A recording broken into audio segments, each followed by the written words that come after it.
Act 1. Today I buried a man. I'm the Tollman. I sit in this lonely desert toll booth and collect the tolls from people who pass by. When it is quiet in the night, I hear the voices of people arguing, but no one is near. I can see for 2 miles to the west over the hot white sand, and to the east is a dune. I sit in my lonely booth and collect the tolls. Today, someone approached my booth. I could see them in the distance as they drew nearer. I could make out some details about them. He carried a large backpack and came from the direction of E City. Or, the city. The E stands for earring, but you don't want to know why. The city is a violent place. Years of moral decay have led men to devolve into a species of violent barbarians, ripping each other apart and wearing their bodies as adornments. I left the violent city a long time ago. This man approached my booth today, and I could see he had walked a long way. He had a scarf around his face to keep the sand out, and shades over his eyes. He looked wary but strong. His gait was sound, and each footstep seemed to happen on purpose. As this man drew nearer to my booth, he pulled down his scarf to speak to me. And then, he fell down dead. I exited my booth through its only door in the rear, and circled around to the man. He lay there on his face, dead as the sand that surrounds him. I studied the scene for several minutes, attempting to decipher what had happened to him. With no sound answers, I dragged the man behind the dune to the east. It's only several hundred yards to the rear of the dune, and I tucked him back there and put him near the others. This was not the first time this happened. In fact, for the past several years, this has been happening.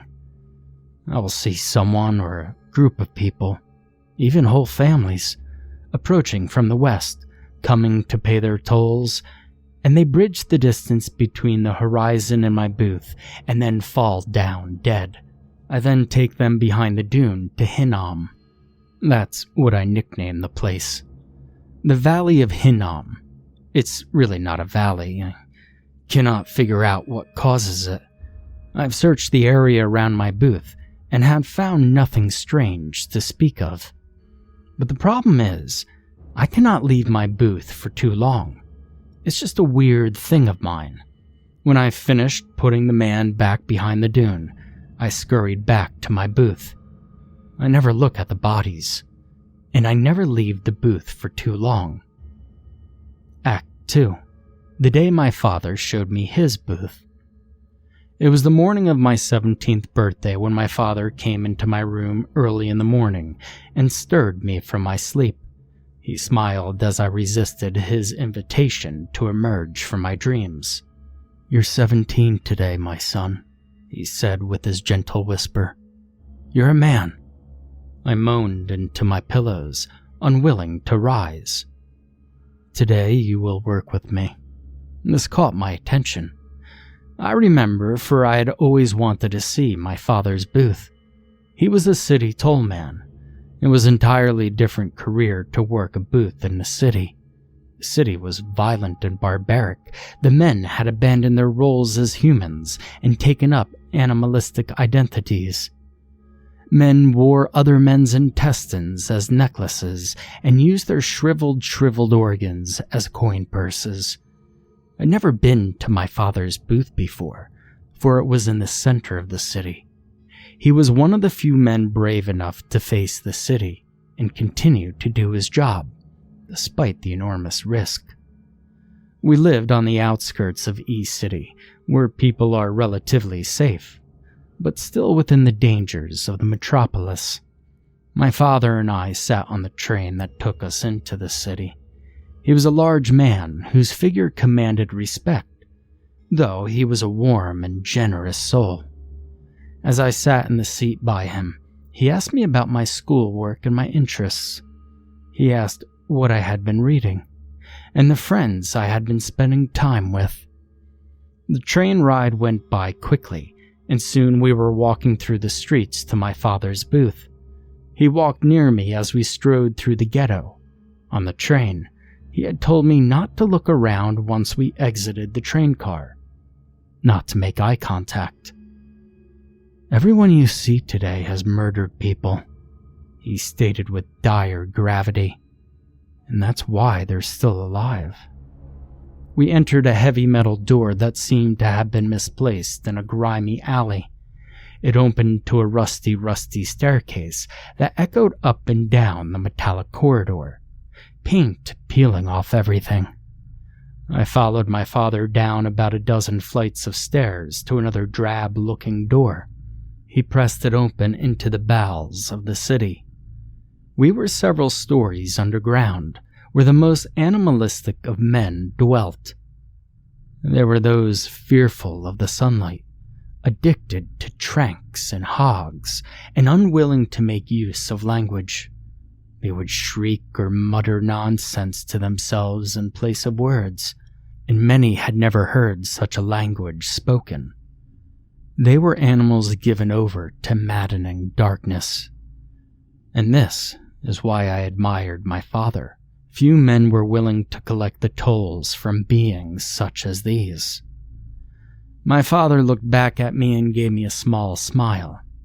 "Almost there," he assured me. I could see his booth now.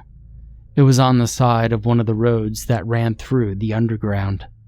As I walked, I saw motion in my periphery, darting behind a pillar or diving under a dumpster, though I did not catch a direct look at the underground men. We stopped before the door of the booth, and my father sorted through his keys, whistling as he found the one that fit the handle. He flicked on the light switch as we entered the booth, and the buzzing fluorescent bulb sputtered out light before catching its consistent homeostatic buzz. Still whistling, my father slid open the window of his narrow booth and pulled a seat next to his for me, and I sat near him. And it was glorious. I was 17 and sitting in a toll booth with my father in the city. Act 3. Today I buried a woman. It was 3 days ago when the scarfed man fell down before my booth. Today, I found a cut on my arm. I don't know how that got there. I saw a woman approaching in the distance. I knew it was a woman because her long brown hair was free in the wind, blowing out like a raven trying to escape from her hood.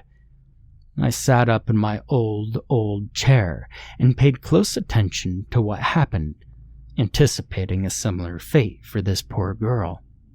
I watched to see what happened as she drew nearer. She closed in on the booth, coming to pay her toll. I could make out her face, slender and pretty. She reminded me of the woman I used to love.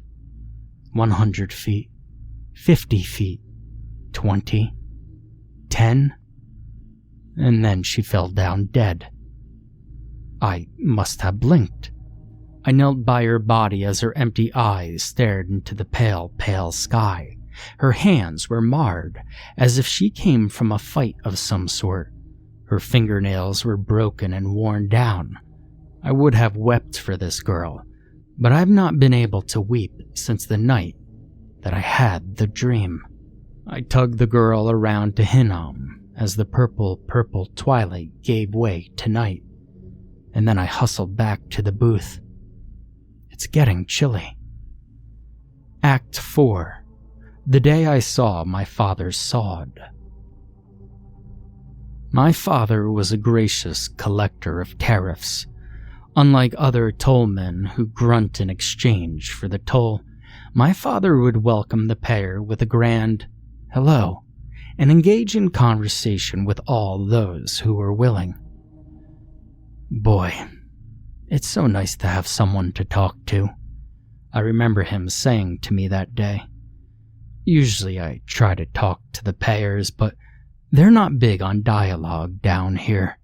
It can get pretty lonely being a tollman sometimes. In fact, If it weren't for your brothers and your mom and you, I'd probably go mad down here." I could not picture my father being mad. He had never really gotten angry with my brothers or I, but instead used everything as a teaching moment. My brothers and I knew we had done something crooked when he started out with, "I think there's a lesson somewhere in this loony episode," and then his grand voice would expound on this point or that. It was early in the afternoon. I only knew by the analog clock above the doorframe, not the motion of the sun. There was no sunlight there. When we were in the middle of a game of cards, I was winning. He had just given up a pair of queens when a finger tapped on the window next to him. Give me a second, you dirty, rotten cheater," he said with a smirk.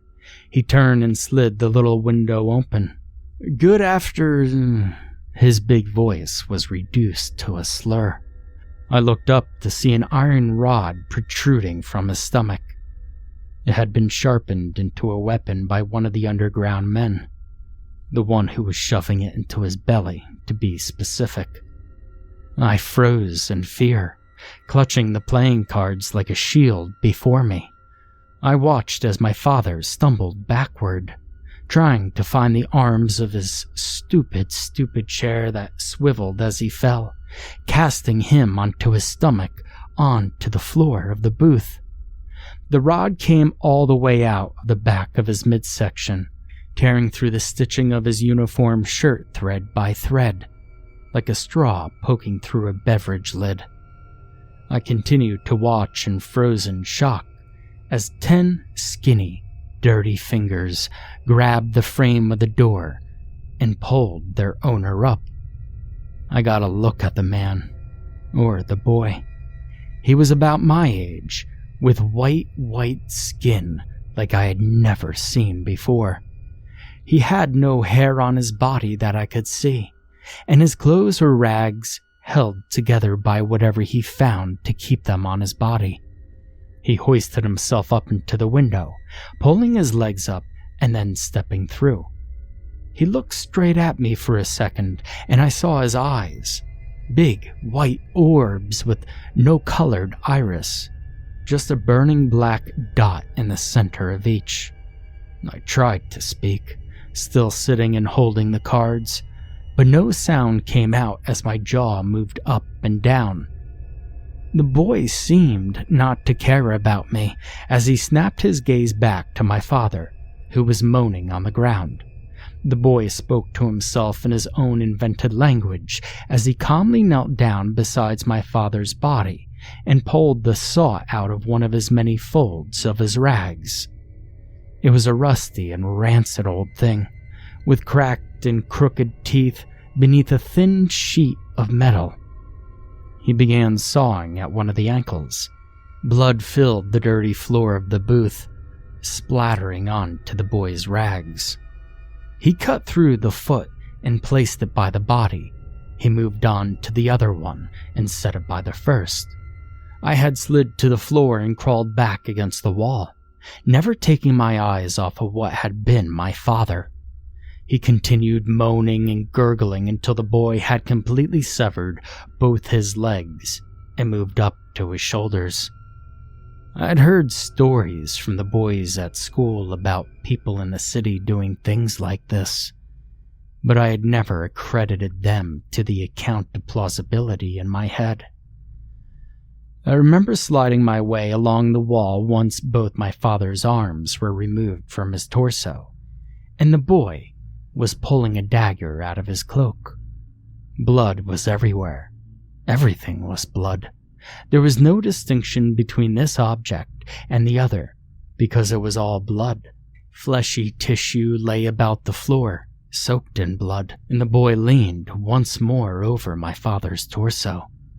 He put the blade into the stomach, and I turned and floundered for the door. I realized that even as I fumbled with the knob, I smeared my father's blood about the handle. I don't know how or when it had gotten on me, but I later realized I too was covered in it. I made it out the door, tripped down the step, and stumbled back towards the stairs we had come down. And then my memory goes blank. And I never went home again. I wanted to be as far from that city as possible. I know I became a tollman in the desert, but I honestly have no recollection of the process. Act 5. Today I ran from my booth. Today began the same way as many before it. I was in my booth waiting for someone to pass by, so I may collect their toll, or maybe figure out why people walk up to my booth and fall down dead. God, that's the creepiest thing. Nothing was out of the ordinary, except I was dusting out the booth and airing out some clothes, and saw some scratches on my shoulder. I don't remember getting them. They didn't hurt, just some short red streaks down my arm. When I had finished cleaning up a bit, I sat. This is what I spend most of my time doing. Sitting. I sat and thought. I was enjoying the breeze from my faithful fan, wondering how something visible can propel invisible air forward onto my face, when I saw a person approaching in the distance. They always seem to march on the horizon and slowly grow in size until they're about 100 yards from me. I watched this play out once more, but when the person reached that point of descent from the horizon, something was pointedly different. I stood up and ran out of my booth. Act 6. The days I was in love. 5 years ago, a woman came to my booth. I saw her approaching from the horizon and thought nothing of it. I slid my window open and held out my hand, and rather than put her tariff in it, she shook it. "Boy, it's a hot one today," were her first words to me. Small talk. We were in the desert. Of course it was a hot one. I remember that she wore baggy traveler's pants, a tough canvas jacket, and a scarf around her head. She had long brown hair with a gentle wave in it that made her head seem like a waterfall of bustling liquid chocolate. She was beautiful. She proceeded to ask me what it's like sitting in the desert booth all day. I listed off a few niceties, but I seemed to be boring her. "No. What's it really like sitting in here all day, every day?" she cut in. "What do you think about?" Her eyes were not solid objects.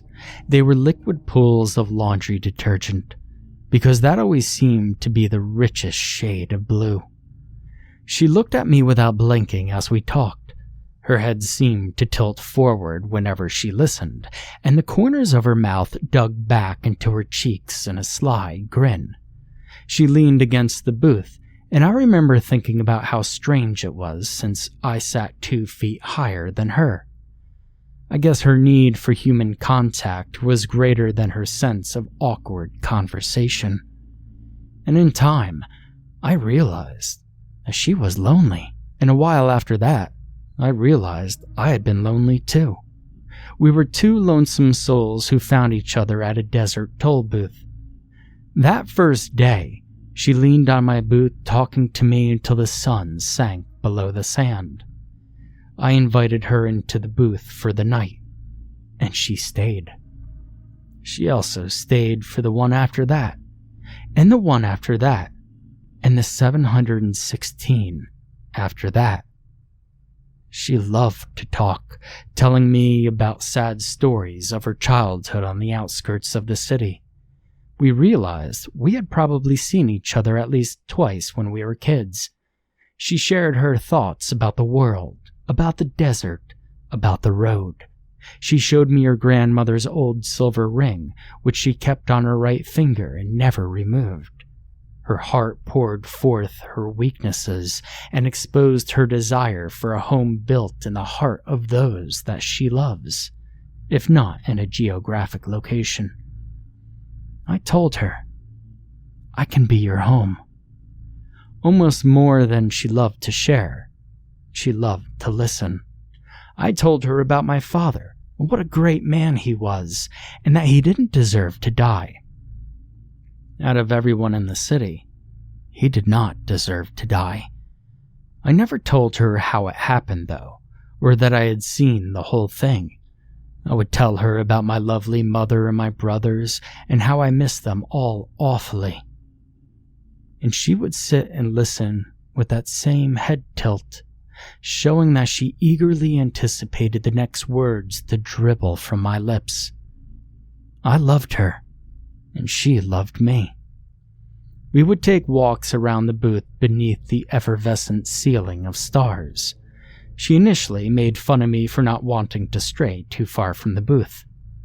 "Come on, take a risk, you chicken." She elbowed me in the side, but after a few months, she too came to realize the importance of staying near the booth. And a few months after that, she didn't want to wander too far from it either. Act 7. Today my mother got her wings. Although she was a bit more hunched over than I remember from years ago, my mother had the same unmistakable gait as the day I left home. She was quiet and gentle, the perfect companion to my father's eccentric warmth. She walked in a manner that was sure of what she did, though the age in her legs was now showing. For years, I've been watching people approach my booth and fall down dead outside of it. And for years, I have not felt compelled enough to try and find the cause or actively try to put an end to it. There was something cursed about the land around my booth, and I was not going to let my mother go near it. I ran out to her. I was running faster than I had since grade school on the playground. I waved my hands at her, desperately trying to stop her from coming any closer to the booth. I closed the gap between us. 70 yards, 60 yards. She stopped walking. I ran close enough to see her well-wrinkled cheeks peeking out from behind her sunglasses. She seemed to be in good enough health thus far. I kept my eyes fixed on her, terrified that at any moment she could become the next victim to the jinxed place. I even began muttering under my breath, "Don't fall down. Don't fall down. Don't you die on me. Don't." I ran to her as her sweet voice met my ears. "Honey, what's the matter?" I panted for breath. "What are you running?" Her voice turned into a gurgle, and she was dead on the ground. I fell to my knees next to her, still heaving for oxygen. My chest burned like an angry squirrel was running around inside of it, clawing at my organs.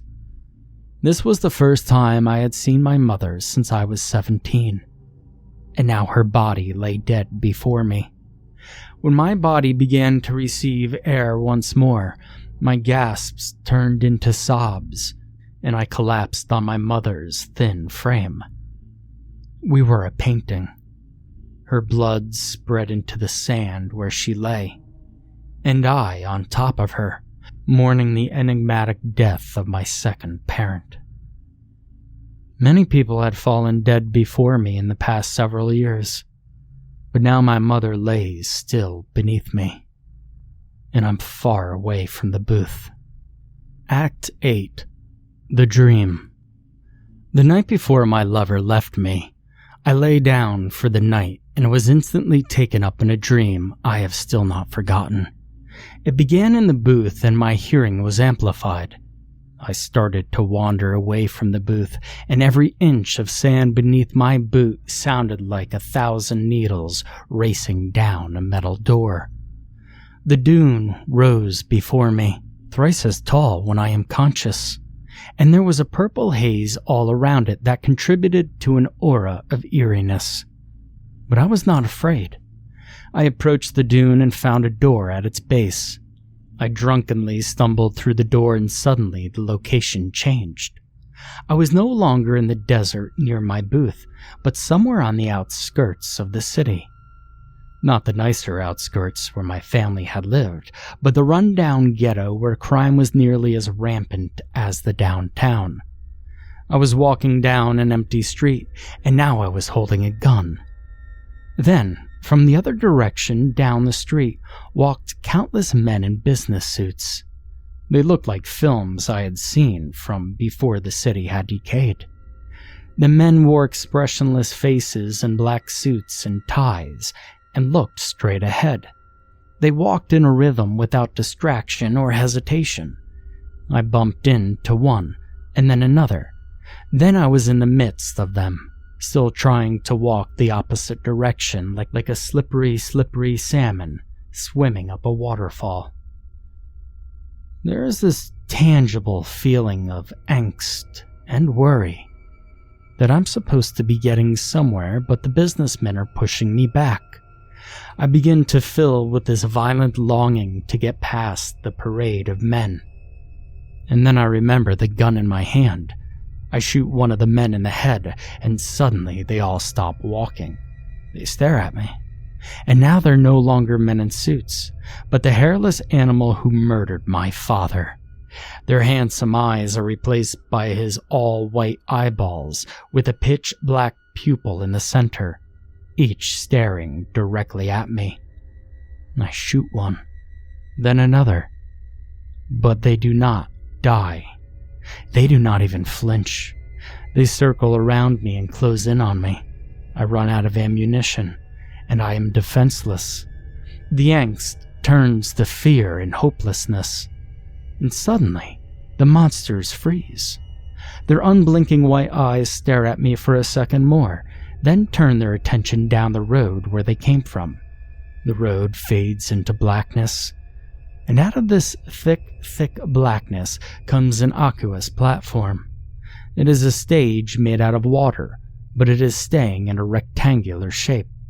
As it fades from the darkness and its origin becomes clearer, I see that it is less like a stage and more of an altar. Rather than ornate golden intricacies, the waves of the water seem to have splashed up and frozen in complex designs around the altar. The white-eyed creatures part before it, and I sense an invitation to ascend the blue steps and look at the object upon the altar. It is glowing. I'm now full of curiosity as I ascend the steps and behold before me the ritual of the underground men. My father's bloody body lays on the table, cut into 10 pieces, identical to the last time I had seen it. I'm stricken with the same feelings of fear, horror, and shock from the day of my 17th birthday, but also with a feeling of rage and anger. The angst fades away and becomes fury. I turn and am about to begin slaughtering the boys below me on the road, but I wake up before any sort of vengeance is had. I still remember the details from this dream as vividly as the morning I rose to find that my love of nearly 2 years had vanished.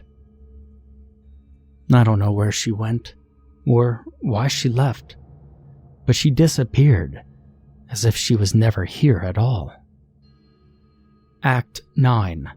Today I examined Hinnom. My mother's body is not like the others.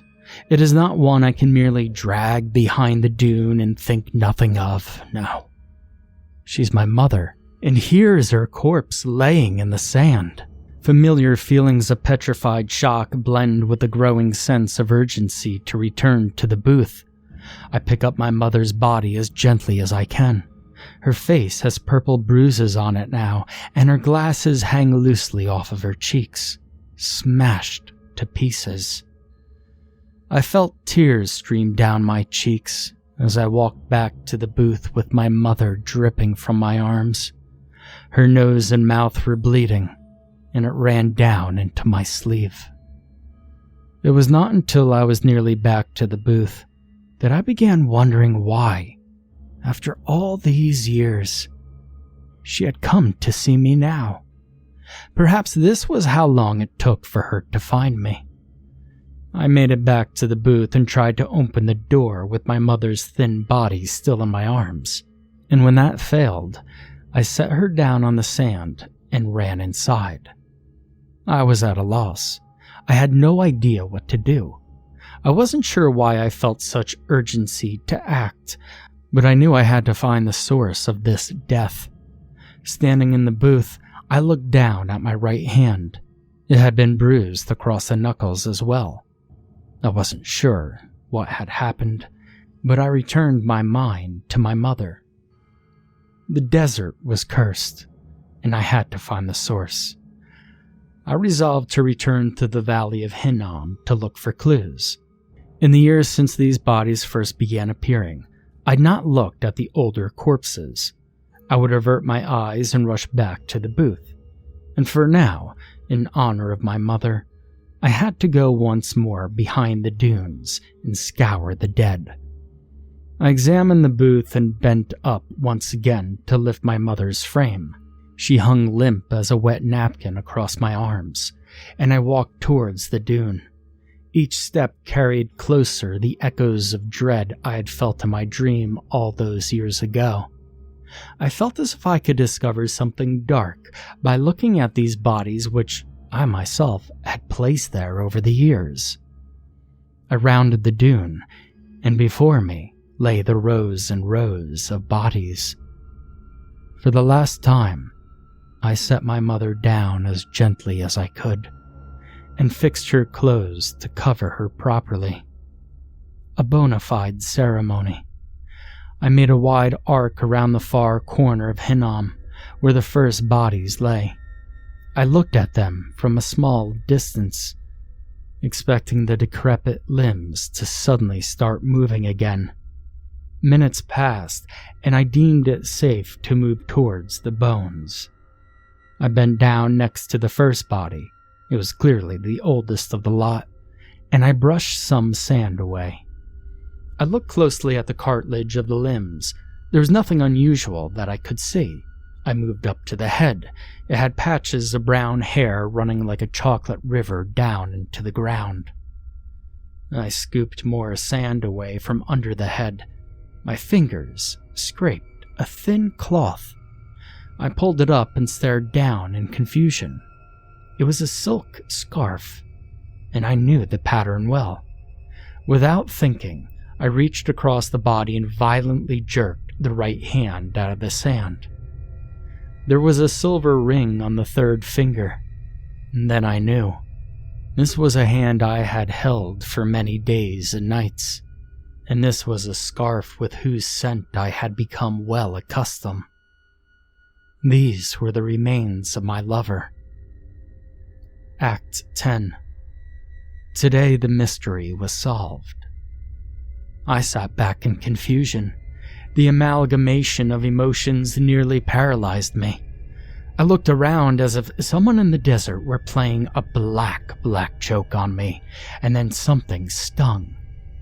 As I rocked back onto my fists, a small streak of pain ran up my hand, and I remembered the mystery bruises on my knuckles, and then the scratches on my shoulder and arm. Some pieces in my head began clicking together, and I walked back around to my mother's still body. I knelt down beside her and looked at the bruises on her face. Her tender left cheek was bruised, and her nose was broken. Bits of her smashed sunglasses were splintered into her temples and forehead. I looked once more at my now trembling hand. Could I have beaten my mother? My hands quivered more and more violently as the reality set in. Then the still dead hand of the woman laying next to her caught my attention. Her nails were scraped down to their beds, and she also had bruises on her face and body. Is that where the peculiar scratches on my arm came from? I pulled back my sleeve and realized that it was so. The woman had tried to defend herself with her bare hands against the crazed Tollman in a flash of violent rage. I looked beyond and saw the same was true of the man next to her and the one beyond him. My whole body began seizing as I looked over the entire plot of bodies, hundreds laid neatly in rows, and I realized that I had killed them all. I dismissed the entire idea as madness. I would remember committing murder, wouldn't I? Then the dream comes to mind. I remember the emotion of waking up with the need for vengeance unfilled. I recall the bitter madness that set in as I choked my lover to death while she dreamed, and it all flooded back into my head. She never left. I had killed her. And ever since that morning, my brain flashes hot white for a moment while I kill these people coming to pay their tolls. The ground was not cursed, except by an insane tollman disturbed by his past and too much time alone in the vast, screaming hot desert. I am the curse. But now, I'm feeling itchy. I need to get back to the booth, because people may soon be coming to pay their tolls.